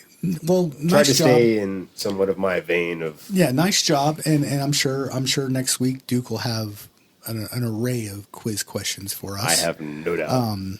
For all of you that don't know by now, Justin is going to be a permanent guest, a permanent show. So he welcome him to the show because he is now a part of it. So if I had applause, I used to have applause, but we'll do this instead. So yeah, he did such a good job last episode for Van Damme and suffered through that so well that we're going to include him on on future episodes. So he's now a new member of the Drive-In Review. So welcome. Yes, thank you. Welcome to it. Thank you. Happy to be here. Happy to happy to be here. Thank you. He is going to skip out on a couple episodes for the rest of the season, but only a couple. We're going to keep him around. Yes. So yeah, we're looking forward to next season, which I'll give you some spoilers on next season later on. I'm here every other Tuesday. Tip your waitresses. Right. Make sure you hit that like and subscribe buttons. Yes. So yeah, let's move on because that was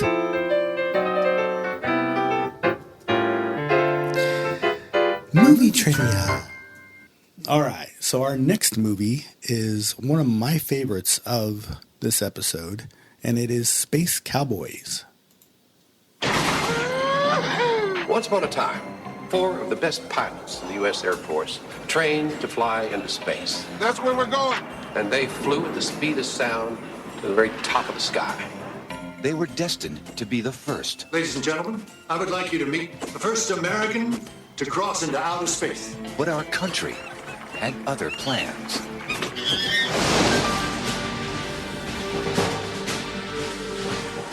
Good morning, ladies and gentlemen. 11 days ago, atmospheric tracking determined that Russian satellite Icon will re-enter the Earth's atmosphere in 30 days. Now, the guidance system on this thing is a dinosaur. The only men for the job Is there anyone still alive who can fix this thing? are the boys. I can't fill up a space shuttle with geriatrics. Clock's ticking, Bob, and I'm only getting older. NASA wants to send us into space. I told him I'd only do it if the original team did the job. We'll need to pray about this. Why the hell not? You and your entire crew will have to meet the exact physical requirements as any other astronaut here. Go. These men are the pioneers of this business. Oh, damn teeth. Really? Damn, Jerry. They were around when rockets were born. Stick to their protocol, will you, Hawk? Michael! Sock it to him. I have never met a kid who didn't dream of being an astronaut when he grew up. You ever meet a kid that wouldn't grow up? Thank you, God. Welcome to space, Frank. You get a load of this? General, just what sort of modifications have your people made here? I'm not getting this crew killed, you included. You miss, you're never going to make it back to the ship. You know, I thought this was going to be hard. And the transmission. Space Cowboys was released August 4th of the year 2000. It was produced by Clint Eastwood and Andrew Lazar, who I've mentioned in a previous movie. A lot of the producers are the same. Sounds like they're buddies of Clint Eastwood, but it's not always the same. So it's not like the entire crew thing, like the Van Damme or the Sandler situation. But this movie had an all-star cast. Yes. Clint Eastwood, Tommy Lee Jones, Donald Sutherland, James Garner, James Cromwell. Yes. Big fan of James Cromwell. And William Devane. Yes. Underrated actor, in my opinion, William Devane. Yeah. And Marcia Gay Harden. Right. I'm a big Marcia Gay Harden fan as well. William Devane, he's the director, right? He's the flight director in the movie. Do you remember what show he used to be on? He's been in other movies. He's been on several shows. So I remember him as Greg, I think his name was, in Knots Landing. In Knots Landing? Knots Landing. Okay. Yes. I don't remember his last name in the show, but I remember his name was Greg. Yeah. And yeah, he played himself. He's been in several shows. Yeah, he was in Hollow Man with Kevin Bacon. Yep. And everything. So yeah. That's where I know him from, is from Knots Landing. I'll say Mr. TV guy. I just wanted to see. Yeah. I'm not just the movie guy. I used to watch TV. The minute I saw him, I knew exactly who he was from TV. There you go. Television shows, multiple different television shows. Yes. The music was done by Lenny Niehaus. I think it's okay. We'll go with that. Yeah, if it's not Lenny, it's Lynn. Right. But it was shot on location in Houston, Texas, California, Mm-hmm. and also the Kennedy Space Center Nice. in Florida. Okay. So they did work with NASA on this. Nice. Houston was also NASA, Right. where they filmed there. I've actually been to NASA. That's in very Houston. cool. That's yes. very cool. When my wife and I went there, I actually started to go to the wrong entrance, and they stopped me because I was going into the federal entrance where the big, where everything's where happening. Everything is, yeah, where everything's happening. But so I turned around, had to turn around and everything and go back, and it was cool. We got to go on the space shuttle. They had a one that's on top of a plane and everything. So you got to go into the plane. So you got to go inside the 747 and then the space shuttle above it. That's very cool. Yeah, it was That's really very cool. It was really cool.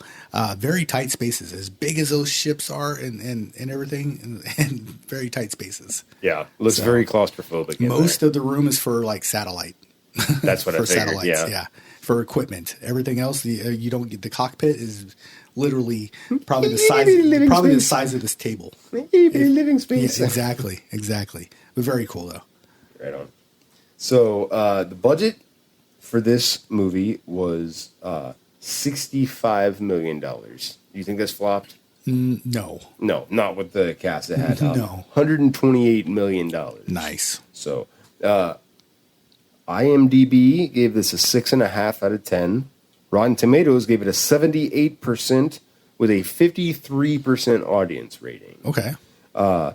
Letterboxd gave it a 3.1 out of 5, and I personally gave this an 8.5 out of 10. I really like this movie. Yeah, it's really well done. I went a notch higher with you. This is my favorite movie of this episode. And I went 9 out of 10.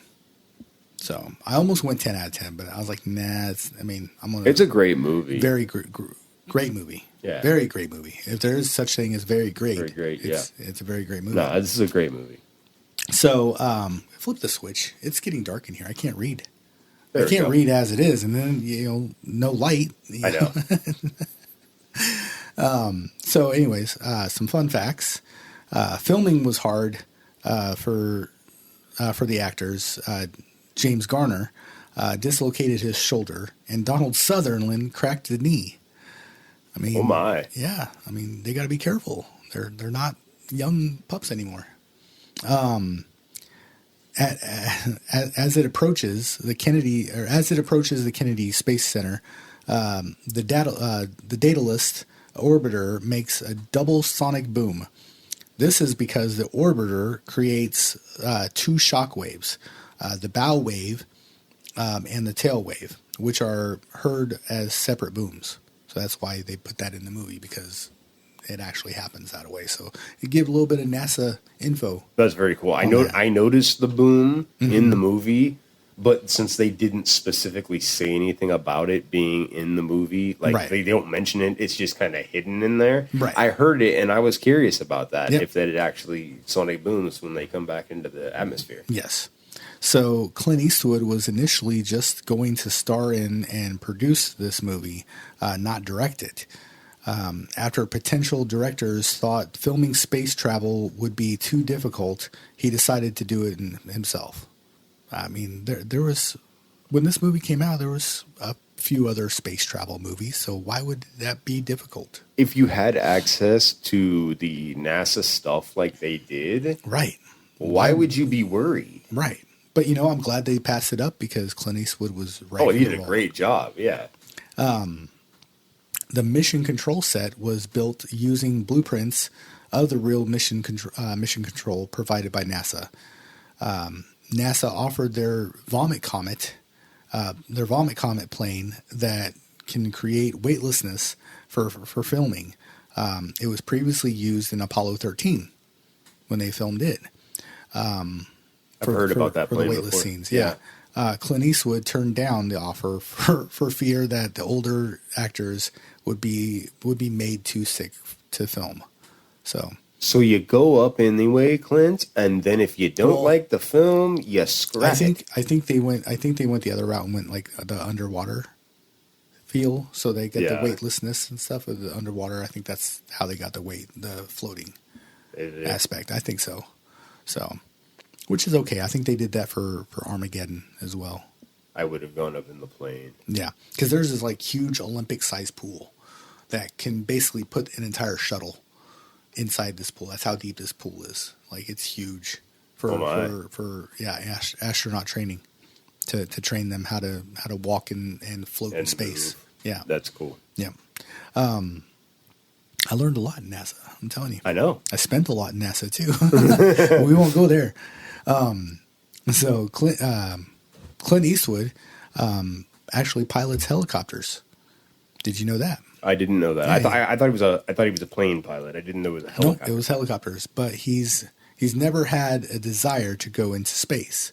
To me, that's claustrophobic as hell, is what he said. Yeah, I don't blame him. Tommy Lee Jones is seen wearing a cowboy bar shirt,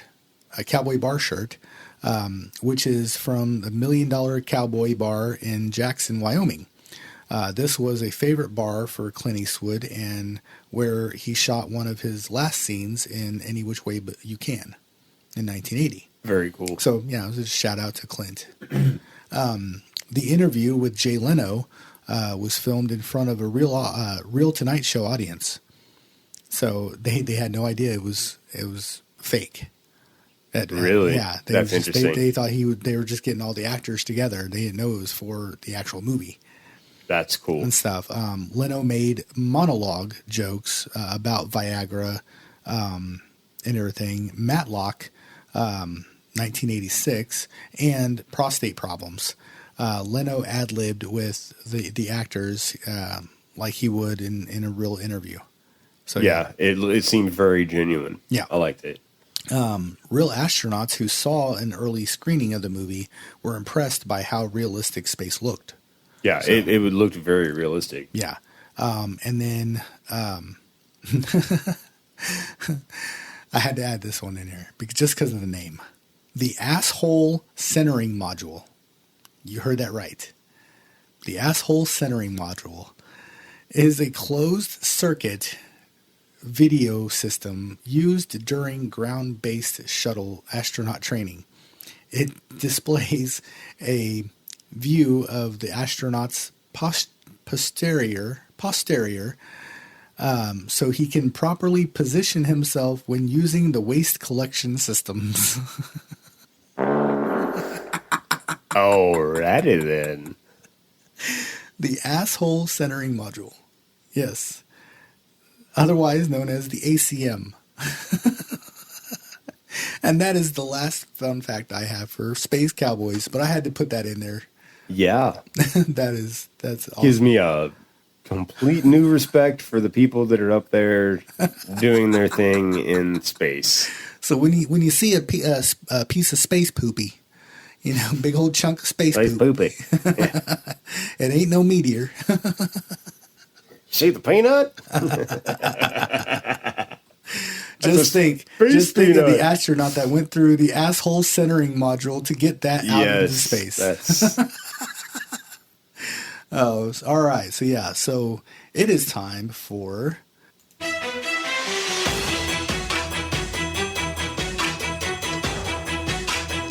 Seven Steps.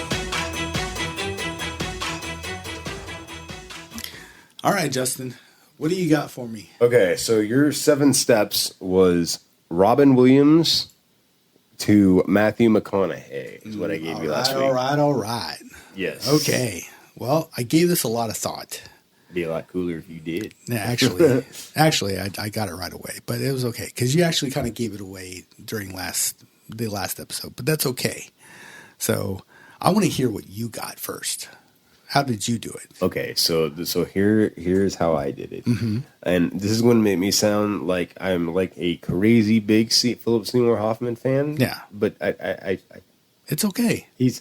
He's a good actor. I'm not that big of a. I didn't realize I was quite so big. The point of this segment is not. It's a competition, but it's not a competition. It's the journey. There you go. Of how do you get there? So I have Robin Williams to Philip Seymour Hoffman in Patch Adams, what I mentioned before. Philip Seymour Hoffman and Kate Hudson in Almost Famous. Okay. And then I have Kate Hudson and Matthew McConaughey in How to Lose a Guy in 10 Days. Right. That is how I connected it. Okay. Well, I did the short and sweet method. Sure. I went Robin Williams, Ben Affleck in Good Will Hunting, and then Ben Affleck and Matthew McConaughey in Dazed and Confused. All right. That is very true.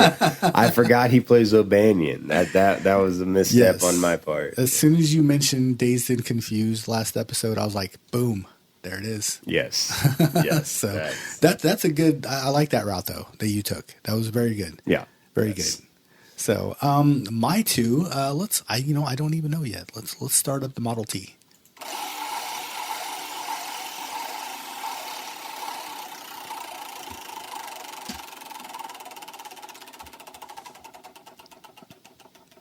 All right, so Duke is going to be involved in this because he will be back. He will be returning with us next episode. Yes. So yours and his two are going to be, screw it. Let's go Jodie Foster to, let's make it challenging. Jodie Foster to Jason Statham. I'm just throwing random names. Okay. Just random, yeah. That's how the Model T works. Jason Statham, huh? Yep. Okay. And Jodie Foster. You got to get that. Jodie Foster. That was almost Liam Neeson. That wasn't Jason Statham. That was Bananas. I will find you and I will kill you. I don't know what you're looking for. All right, so yeah, that was.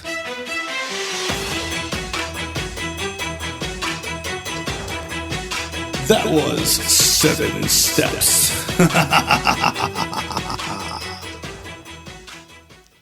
All right. Our next movie is going to be Juror Number 2. It was last October. It was raining, and I hit something.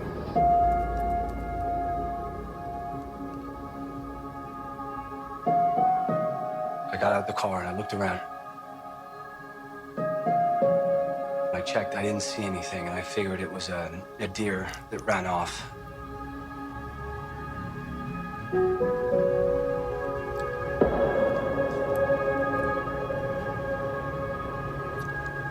Okay, what's the problem?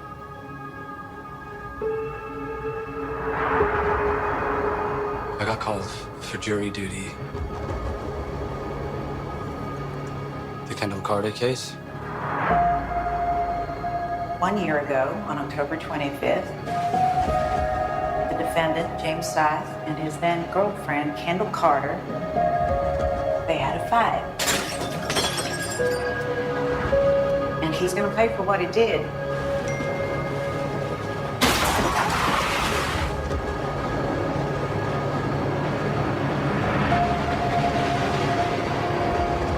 What are you telling me?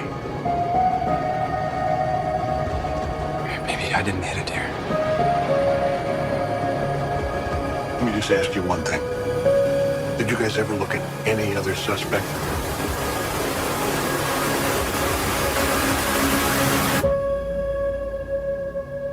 You know what to do.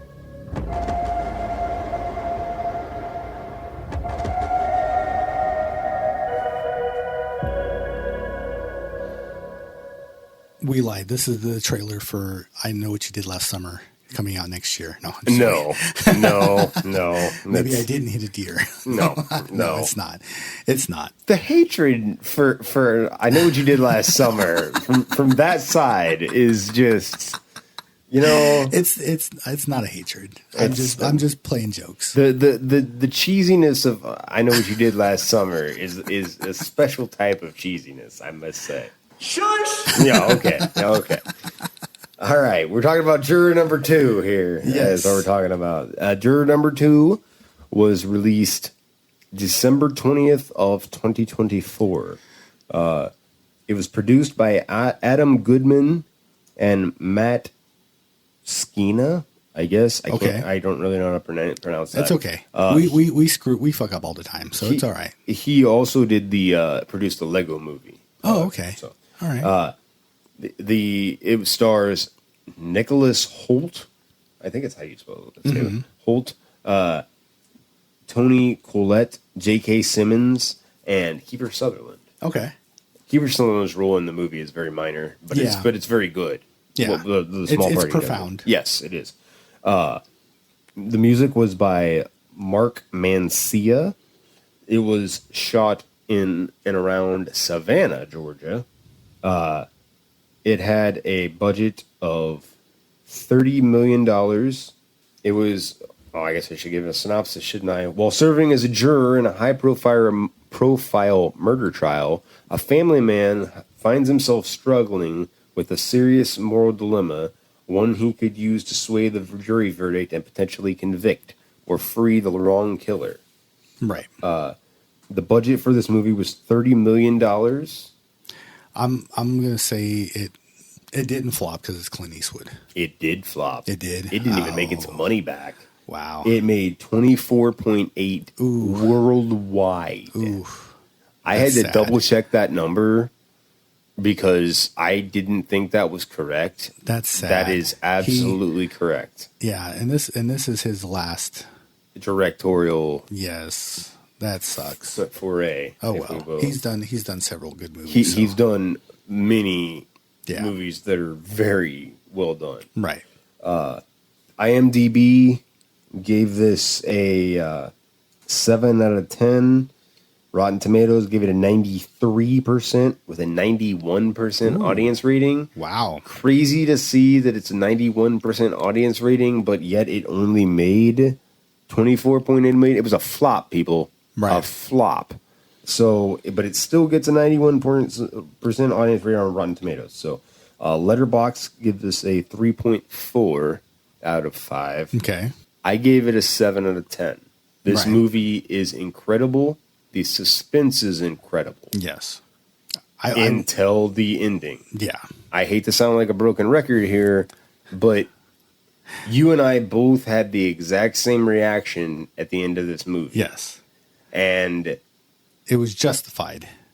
It was at the same time not good. Yeah. Not good. I will go that far and say this movie, the ending of this movie is not good. That does not mean not watch the movie. The movie is incredible. Right. The actual because you might have a different aspect yes, of the ending. You may feel like it's appropriate. Right. Not spoiler, but I feel the ending to the show The Sopranos, to bring this full circle. The fade to black. The fade to black is absolutely appropriate. It would have been a good montage to Clint Eastwood, you know. So I feel that is more appropriate than the ending that we received for the story that was given in this movie. Let's put it that way. Okay. Because I don't want any spoilers. Right. But, well, I gave it 7.5. So I kind of agree with you. I went a little bit more. Like I said, I thought it was very intenseful. I'm a tough critic, I think. Yeah, I mean, it's okay. The ending, to quote another movie, the movie Secret Window, which I happen to really enjoy. Right. Johnny Depp's character in that movie says, your ending needs to tie the whole story together. Right. As a big reader, I wholeheartedly agree with that. If your ending is crap, then I just did a lot of build-up and suspense to have it fall off a cliff. Right. And I need the satisfaction of the good ending. Yes. The ending needs to tie it all together to get a higher rating for me. Or at least a better explanation. Yes. For the ending. So that way you can better understand it. Yes. Yeah. I agree wholeheartedly on that one. But yeah, 7.5 out of 10 is what I gave that one. Good movie. I don't want it to sound like I'm bashing it, because it's a good movie. Yes.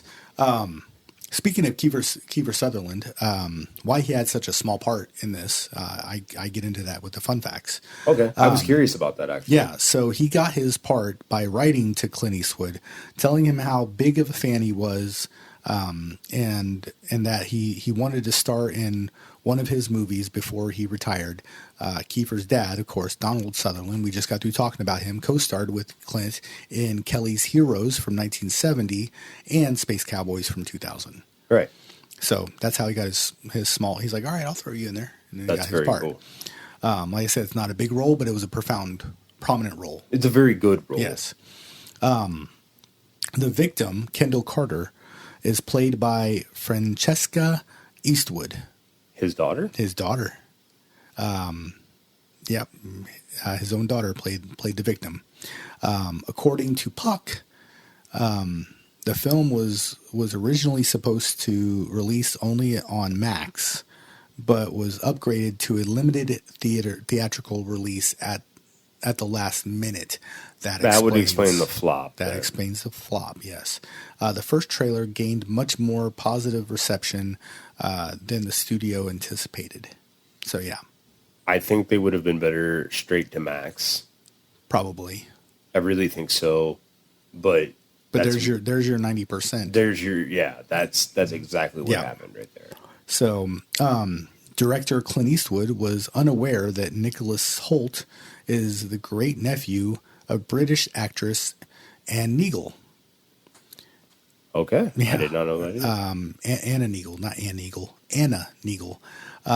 When he cast him, Eastwood was hugely impressed when he was informed of this during production, as Eastwood had watched several of her films as a young man and was a particular fan of Odette from 1950. Okay. So, Clint Eastwood is expected to retire after this movie. He hasn't said if he's retiring from acting, but I'm pretty sure he is. He's getting up there. So this was literally his farewell, farewell message.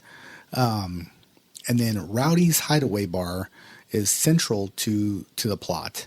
Yes. Rowdy happens to be Clint Eastwood's character's name in his very early days playing a cowboy in Rawhide. His name was Rowdy. Rowdy. Yep. So, and that's all I got. I didn't have much on that movie, but yeah, that's all I got for the fun facts. Yeah.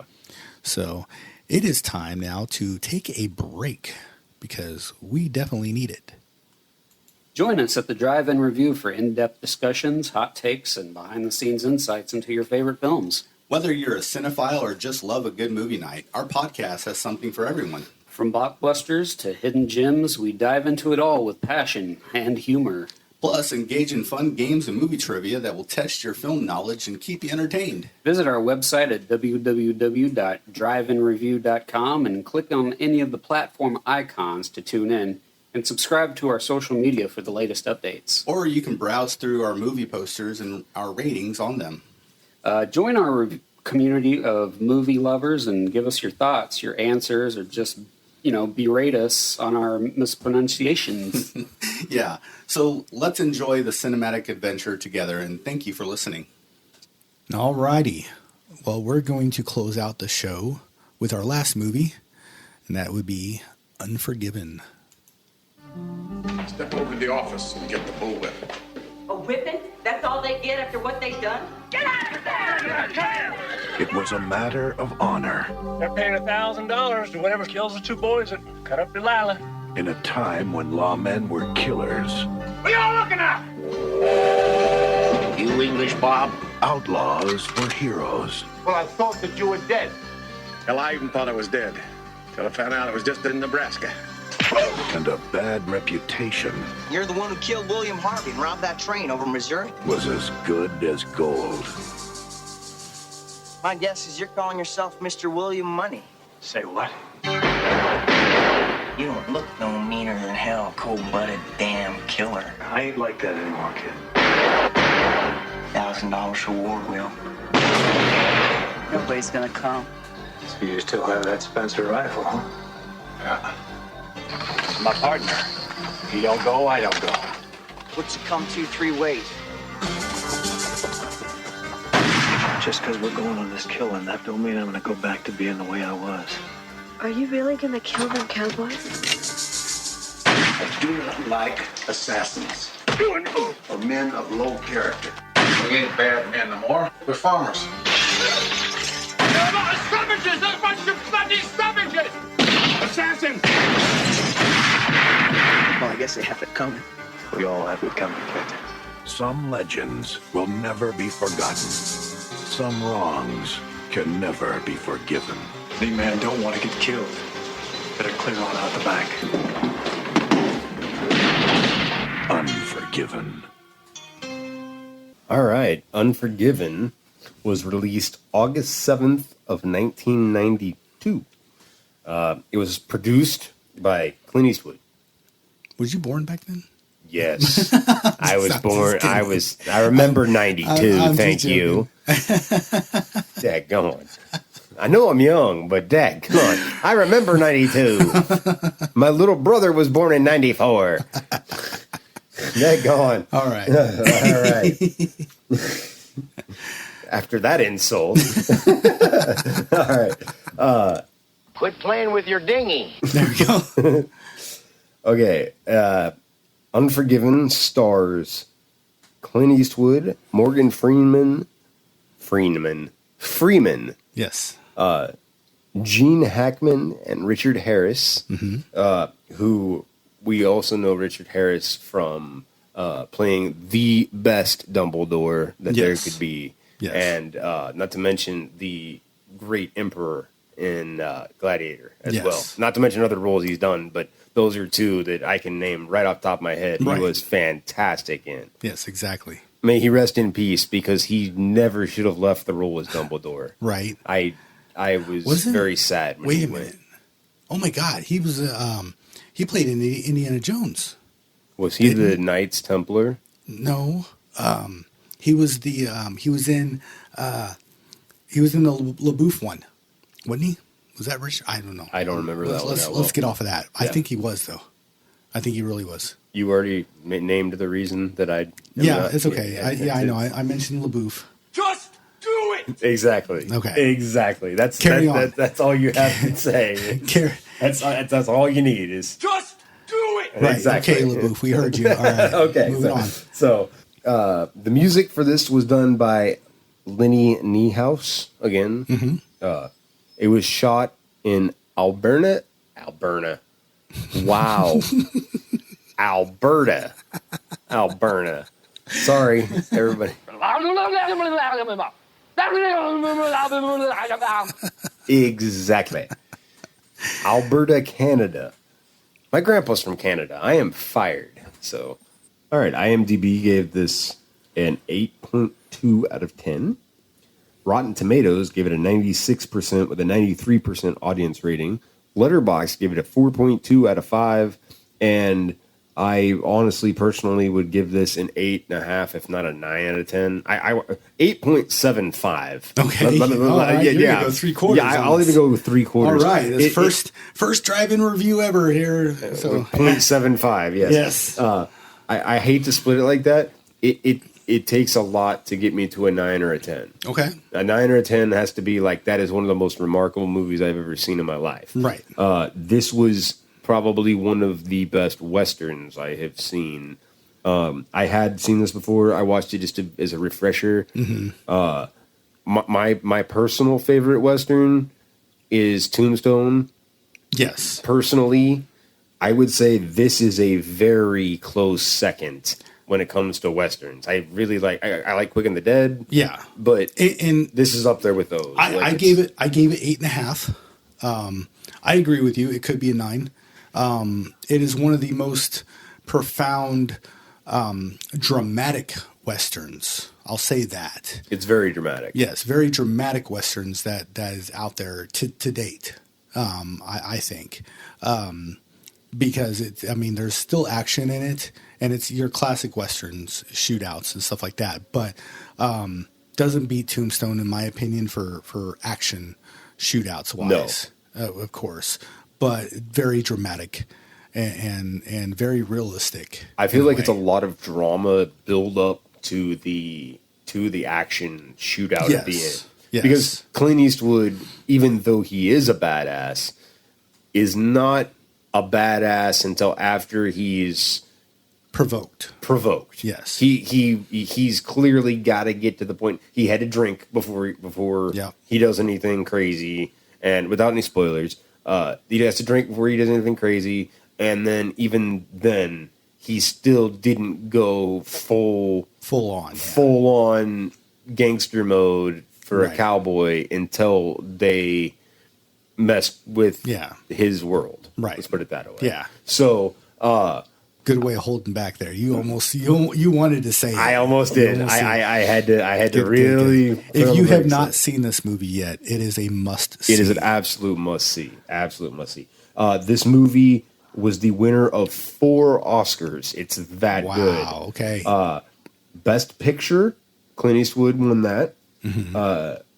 Best Supporting Actor, Gene Hackman won that. Okay. Who it was honestly incredible in this movie. It was one of his better movies. Yes. Best Director, Clint Eastwood. Mm-hmm. That was definitely deserved worthy as well. Yes. And then Best Editing, James Cox won the Oscar for Best Editing. All right. Me and Duke talked about this during the Fall Guy episode. Or with Emily Blunt episode with the whole stuntmen and everything. There's these oddball, awards that they're giving out. They give awards to the makeup guy. Come on. Yeah, but nothing for stuntmen. So that's who are putting their life and limb on the line to do the stunts. And like I mentioned, I get it. Because they don't want to. They don't want to risk hurting people because people are going to go do stupid stuff like Jackass. Yeah. Stuff like that to get awards for. You don't see Johnny Knoxville getting an award for Jackass for sticking a Roman candle up his ass. No. But I did see him get a concussion and a hospital stay from getting hit by a bull, though. That would be hilarious, though. I mean, for a hilarious standpoint, they win an Oscar for shoving for shoving a Roman candle up your ass. That's talk worthy. Yes, absolutely. You have no idea what I did for this. Anyways, go on. That's all I have for Unforgiven. It is, as we said, an incredible movie. Yeah, incredible movie. Well, here's what I have. So director Clint Eastwood dedicated the film to directors and mentors Sergio Leone and Don Siegel. The final screen credit reads, dedicated to Sergio and Don. So, obviously, he dedicated to him. Clint Eastwood's mother, Ruth Wood, toiled through an uncomfortable day wearing a heavy dress. Did you know his mother was in this movie? I did not know his mother was in this movie. She was an extra, filming a scene where she boards a train. However, the scene was eventually cut. Interesting. With her son apologizing that the movie was too long and something had to go. Alrighty. All was forgiven when he brought her to the Academy Awards and thanked her prominently in his acceptance speech. Could you imagine that? Your mom out of the pit. You made her suffer all day in this heavy dress in hot weather and then cut her. Oh, those dresses are no joke, too. No. They are layered. I not to spoil too much, I think we will be possibly reviewing a movie my grandpa was in at some point, and when we do, I can tell you from the costume standpoint, from his experience, the costumes are ridiculous. Yes, when you're talking about period and time pieces, they are very authentic in their costuming. Awesome. All right, looking forward to that episode. Yes. That'll be next season, actually. So that was a spoiler alert. Yes, not mentioning the movie yet. No, but we'll get to that, I'm sure, with the fun facts when it comes to that movie. Yes. So it's a teaser. Yeah, right. The script floated around Hollywood for almost 20 years. Jesus. Gene Hackman read and rejected it, only to be later convinced by Clint Eastwood, who had owned the rights for some time, to play a role. 20 years the script bounced around before they finally did it. That's crazy. That's a lot. I mean, kudos, because if it was done 20 years earlier, it probably wouldn't have been as good. I think it needed Clint Eastwood's touch. I think so.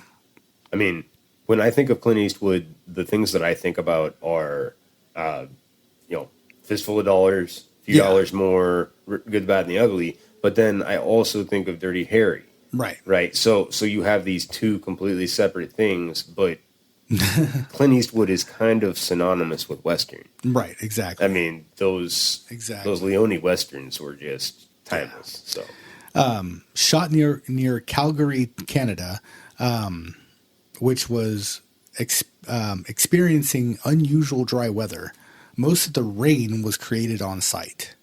The snow that falls when William Money is recovering from his beating was unexpected and unscripted. So that was real snow. That was probably real. Yeah. That was real snow. Canada don't play when it comes to snow. They had fake rain, but real snow. Real snow. Yeah. Although the score was arranged by Lenny Niehaus, the main theme was written by Clint Eastwood, actually. Huh. Didn't know he was a composer. Didn't know that either. Learning a lot about the guy. Didn't say a thing about that when I did my research either, so that's very interesting. This is the third Western to win the Best Picture Oscar.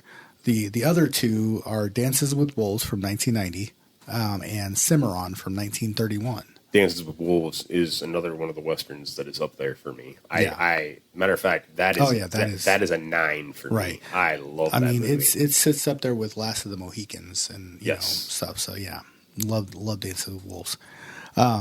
It took Clint Eastwood several years to actually get around to reading the script.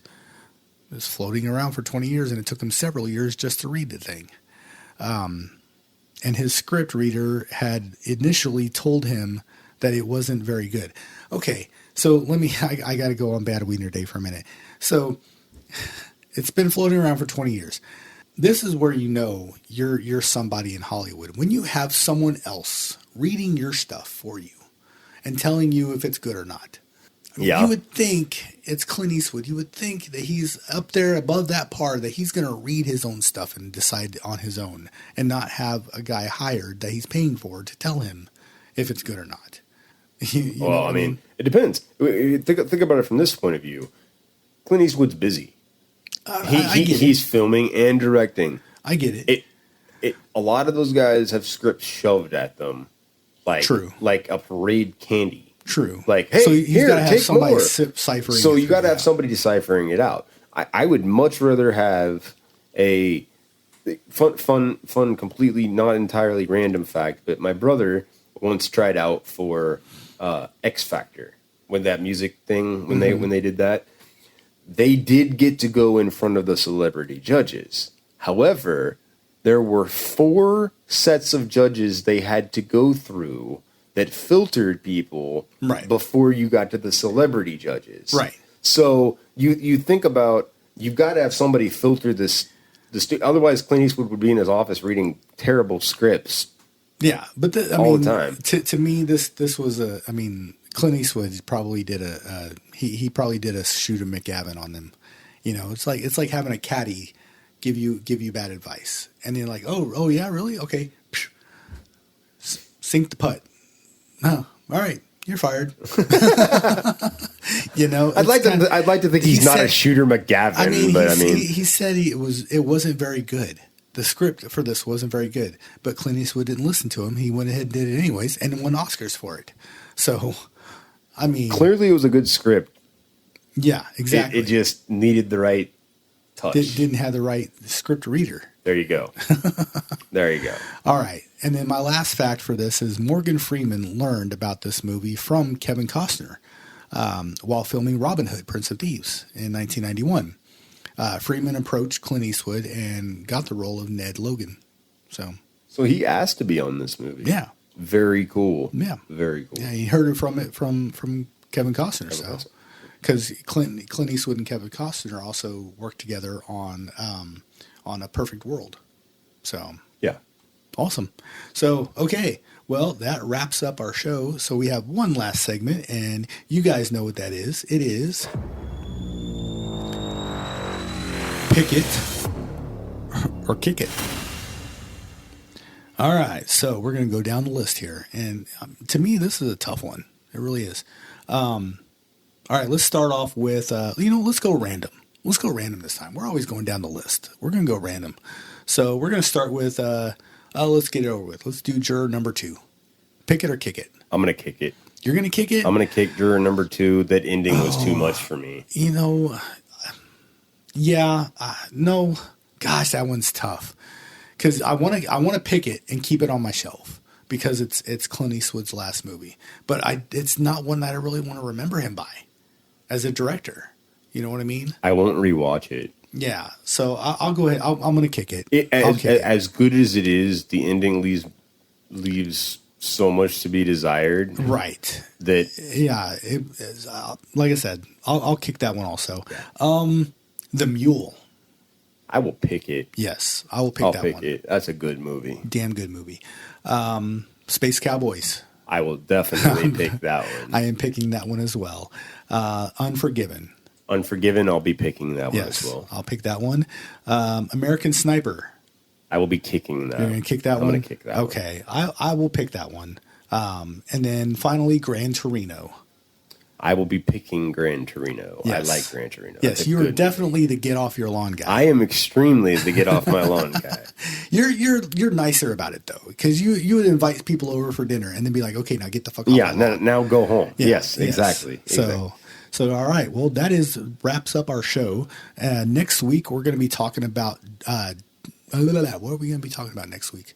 Oh yeah, John Carpenter films. So another director, great director actually. Yes. So we will see you next week. Let's all go to the lobby. Let's all go to the lobby. Let's all go to the lobby to get ourselves a treat. Delicious things to eat.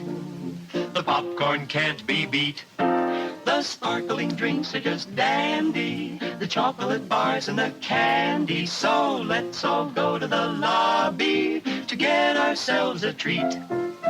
Let's all go to the lobby to get ourselves a